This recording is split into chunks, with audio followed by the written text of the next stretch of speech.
एक बार की बात है, एक छोटे से गांव में आरव नाम का एक नौजवान लड़का रहता था।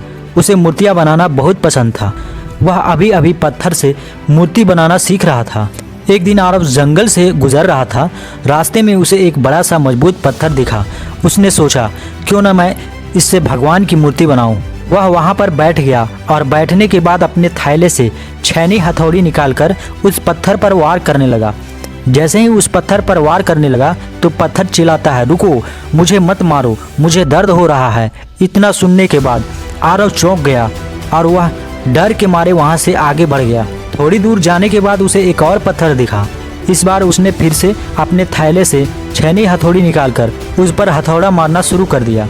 हथौड़े मारने के बाद वह पत्थर चुपचाप सारी चोटें को सहता रहा और आवाज बिल्कुल नहीं किया। आरव रोज जंगल में जाता और उस पत्थर पर थोड़ा थोड़ा हर दिन वह काम करता जाता।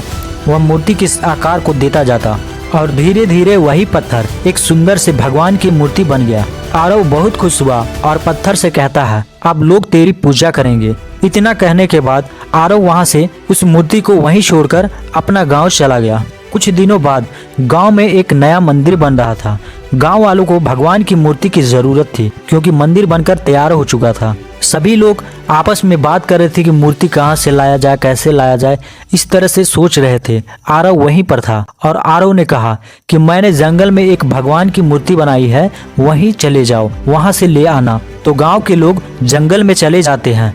जंगल में जाने के बाद उस मूर्ति को वहां देखकर हैरान हो जाते हैं और वह मूर्ति बहुत ही खूबसूरत था। गांव वाले उस पत्थर की मूर्ति को देखकर बहुत खुश हुए और गांव वाले उस पत्थर की मूर्ति को अपने गांव के मंदिर में ले आया और ले आने के बाद उसे वहां पर स्थापित कर देते हैं और हर दिन लोग पूजा करने लगते हैं। तभी गांव के एक आदमी और कहता है कि नारियल फोड़ने के लिए एक और पत्थर की आवश्यकता है। आरव वहीं पर था। आरव बोला, जिस जगह से आप लोग इस मूर्ति को लाए हो उससे थोड़ा सा और आगे जाना, वहाँ पर एक पत्थर है जो नारियल फोड़ने के लिए बहुत अच्छा है, आप लोग उस पत्थर को ले आइए। तो फिर क्या था, गांव के लोग वहाँ पर चले जाते हैं और उस पत्थर को उठा करके मंदिर में ले करके आ जाते हैं और मंदिर में नारियल फोड़ने के लिए वहाँ पर रख देते हैं। अब गाँव वाले रोज उस पत्थर की मूर्ति को पूजा करते और उस पत्थर पर रोज नारियल पटक पटक के फोड़ते। पत्थर का रोज चिल्फा उड़ता।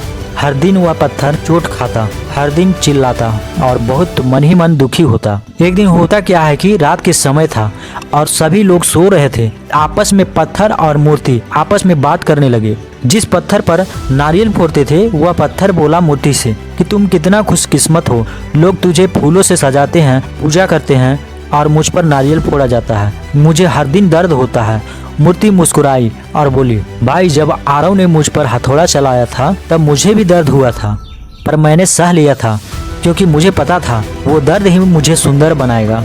अगर तू भी वो चोट को सह लेता तो आज मेरी जगह तू होता, क्योंकि आरव मुझसे पहले तुझे मूर्ति बनाने की कोशिश किया था, मूर्ति बनाने का प्रयास किया था, लेकिन तुमने उस हथौड़ी का चोट को सहन नहीं कर पाया, जिसके कारण आरव मुझे मूर्ति के आकार देना शुरू कर दिया। इतना सुनने के बाद वो पत्थर चुप हो गया और उसे समझ आ गया, दर्द कभी बेकार नहीं जाता, वो हमें मजबूत और खास बनाता है। दोस्तों, जब भी जिंदगी में दर्द या मुश्किलें आए तो याद रखना, वो हमें गिराने के लिए नहीं बल्कि गढ़ने के लिए होती है, हमें मजबूत बनाने के लिए ही होती है। जब तक चोट न पड़े पत्थर पर, वो भी भगवान नहीं बनता। इसलिए हम लोगों को जब भी दुख पड़ता है उस दुख से हम लोग और भी मजबूत बनते जाते हैं। दोस्तों, यह कहानी आपको कैसे लगी? अगर यह कहानी आपको अच्छी लगी तो वीडियो को एक लाइक कर देना और ऐसे ही मोटिवेशनल कहानी सुनना चाहते हैं तो हमारे चैनल को सब्सक्राइब करना न भूलिएगा। और कहानी सुनने के लिए धन्यवाद।